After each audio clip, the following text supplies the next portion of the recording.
Clip number 128، اس میں آپ انشاءاللہ قرآن پاک کی سورہ آل عمران کی آیت نمبر 91 سے 93 کی تلاوت، ترجمہ اور تفسیر قرآن صراط الجنان سنیں گے۔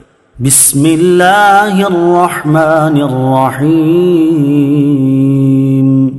ترجمہ: اللہ کے نام سے شروع جو نہایت مہربان رحمت والا ہے۔ ان الذين كفروا وماتوا وهم كفار فلن يقبل من احدهم ملء الارض ذهبا ولو افتدى به اولئك لهم عذاب اليم وما لهم من ناصرین۔ ترجمہ: بے شک وہ لوگ جو کافر ہوئے اور کافر ہی مر گئے، ان میں سے کوئی اگرچہ اپنی جان چھڑانے کے بدلے میں پوری زمین کے برابر سونا بھی دے تو ہرگز اسے قبول نہ کیا جائے گا۔ ان کے لیے دردناک عذاب ہے اور ان کا کوئی مددگار نہیں ہوگا۔ وَمَاتُوا وَهُمْ كُفَّارٌ، اور کافر ہی مرے۔ آخرت کی نجات ایمان پر خاتمے پر ہے۔ کفر پر مرنے والا زمین بھر سونا بھی اپنے فدیے میں دے دے تب بھی اس کی نجات نہیں ہو سکتی۔ نیز یہ بھی معلوم ہوا کہ نجات کا دار و مدار ایمان پر خاتمہ ہونے پر ہے۔ اگر کوئی شخص تمام عمر مومن رہا اور مرتے وقت کافر ہو گیا تو اس آیت میں شامل ہے، اور اگر کوئی شخص ساری عمر کافر رہا لیکن مرتے وقت مومن ہو کر مرا تو وہ اس آیت سے خارج ہے۔ اسی لیے صالحین سب سے زیادہ فکر ایمان پر خاتمے ہی کی کرتے تھے اور اللہ تعالیٰ کی خفیہ تدبیر سے ڈرتے تھے۔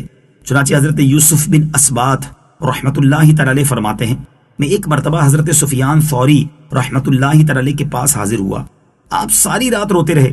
میں نے دریافت کیا کیا آپ رحمت اللہ تعالی گناہوں کے خوف سے رو رہے ہیں؟ تو آپ نے ایک تنکا اٹھایا اور فرمایا کہ گناہ تو اللہ تعالیٰ کی بارگاہ میں اس تنکے سے بھی کم حیثیت رکھتے ہیں۔ مجھے تو اس بات کا خوف ہے کہ کہیں ایمان کی دولت نہ چھن جائے۔ فکر معاش بد بلا، ہول معاد جاں گزا، لاکھوں بلا میں پھنسنے کو روح بدن میں آئی کیوں؟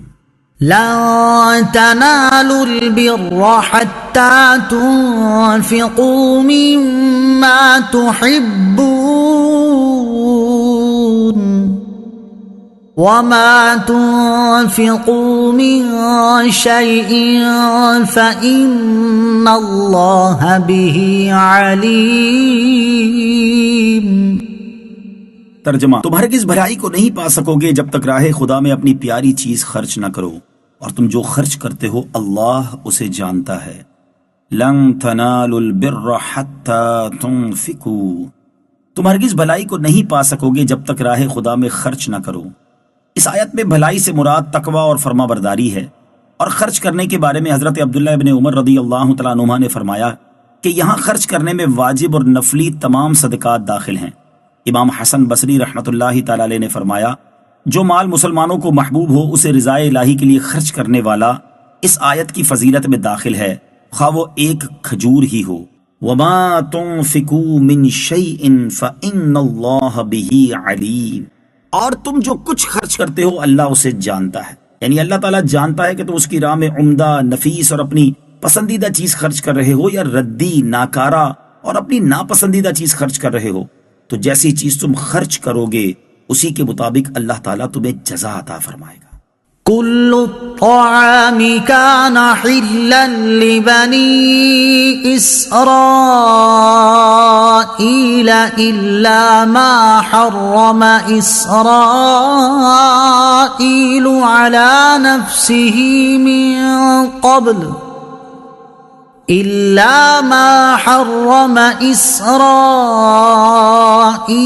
على نفسه من قبل أن تنزل التوراة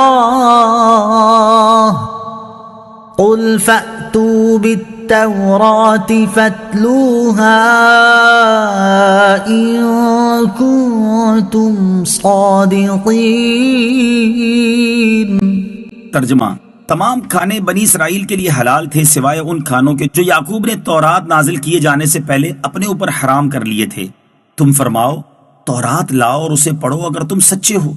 کل الطعام کان حلا لبنی اسرائیل، تمام کھانے بنی اسرائیل کے لیے حلال تھے۔ شان نزول: مدینہ منورہ کے یہودیوں نے سید المرسلین صلی اللہ تعالی علیہ وسلم پر اعتراض کیا کہ آپ علیہ الصلوۃ والسلام اپنے آپ کو ملت ابراہیمی پر خیال کرتے ہیں، حالانکہ حضرت ابراہیم علیہ الصلوۃ والسلام اونٹ کا گوشت اور دودھ نہیں کھاتے تھے، جبکہ آپ کھاتے ہیں، تو آپ ملت ابراہیمی پر کیسے ہوئے؟ حضور پرنور علیہ الصلوۃ والسلام نے فرمایا کہ یہ چیزیں حضرت ابراہیم علیہ الصلوۃ والسلام پر حلال تھیں۔ یہودی کہنے لگے کہ یہ حضرت نوح علیہ السلام پر بھی حرام تھی، حضرت ابراہیم علیہ الصلوۃ والسلام پر بھی حرام تھی، اور ہم تک حرام ہی چلی آئیں۔ اس پر اللہ تعالیٰ نے یہ آیت نازل فرمائی اور اس میں بتایا گیا کہ یہودیوں کا یہ دعویٰ غلط ہے، بلکہ یہ چیزیں حضرت ابراہیم، حضرت اسماعیل، حضرت اسحاق اور حضرت یعقوب علیہ الصلوۃ والسلام پر حلال تھی۔ حضرت یعقوب نے کسی سبب سے ان کو اپنے اوپر حرام فرمایا اور یہ حرمت ان کی اولاد میں باقی رہی۔ یہودیوں نے اس کا انکار کیا تو حضور اقدس علیہ الصلوۃ والسلام نے فرمایا کہ تورات میں یہ مضمون موجود ہے، اگر تمہیں اس سے انکار ہے تو تورات لاؤ اور اس میں سے نکال کر دکھا دو کہ یہ چیزیں حضرت ابراہیم علیہ الصلوۃ والسلام پر حرام تھی۔ اس پر یہودیوں کو اپنی ذلت و رسوائی کا خوف ہوا اور وہ تورات نہ لا سکے، ان کا جھوٹا ہونا ظاہر ہو گیا اور انہیں شرمندگی اٹھانی پڑی۔ اس سے معلوم ہوا کہ احکام کا منسوخ ہونا ہمیشہ سے ہوتا آ رہا ہے، لہٰذا قرآن کی بعض آیات کے منسوخ ہونے پر کوئی اعتراض نہیں۔ اس پر تفصیلی کلام سورہ بقرہ کی آیت نمبر 106 میں گزر چکا ہے۔ یہ بھی معلوم ہوا کہ حضور سید المرسلین صلی اللہ تعالی علیہ وآلہ وسلم کا علم شریف اللہ تعالیٰ کی خاص عطا سے ہے کہ آپ علیہ الصلوۃ والسلام تورات و انجیل سے خبردار ہیں، اور اللہ تعالیٰ نے آپ علیہ الصلوۃ والسلام کو غیبی علوم عطا فرمائے ہیں۔